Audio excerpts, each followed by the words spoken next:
Hey guys, welcome back. So in today's video, let's take a look at something called BRadius here in zBrush. Now BRadius is a relatively new feature that was added to all the cutting brushes. And how does that work? So to check it out, let's do this. Let's go to Lightbox and let's just simply select a cube. And I'm going to turn on my polyframe. And let's also delete the lower, right? So just we have this kind of a nice dense cube. I'm going to jump out of the perspective view as well.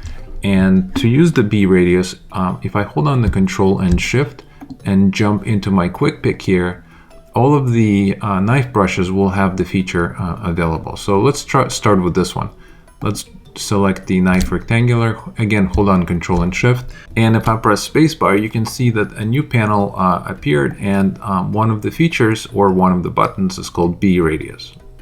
So let's take a look at and see how that works. If I turn that on and if I start dragging a selection, what BRadius is going to allow me to do is it's going to allow me to create a gap between my cuts. So for example, let's do something like this, and let's hold down the Alt key and just let it go.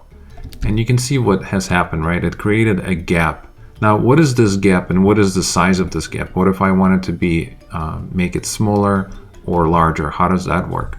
Well, that's going to be based on my draw size of my brush. So if I want the gap to be larger, I can just increase my brush size, do Control Shift and make another selection. Hold down the Alt key and just let it go, and now you can see that the BRadius is going to be much larger. So it's an awesome way to create quickly hard surface details for for whatever you need. And let's do something like this. Let's jump out of the polyframe for a minute, and maybe just for fun, let's just assign something like the metal material to this.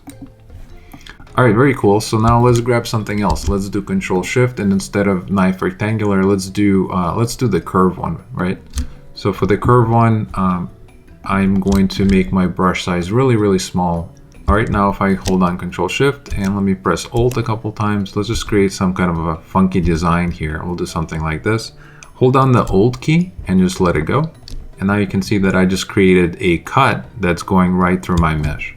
So again, really fun way to add additional detail to hard surface. All right, let's do just one more. Let's try the circle one and do the same thing. Maybe I'll increase the size this time.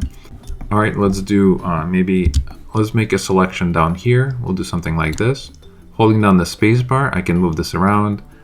Pressing Alt, reverse the selection, and now if I let it go, you can see my cut right there. All right, so again, a really cool way to add even more sophisticated detail to your hard surface modeling. All right, thanks for watching this video, and I'll see you in our next one.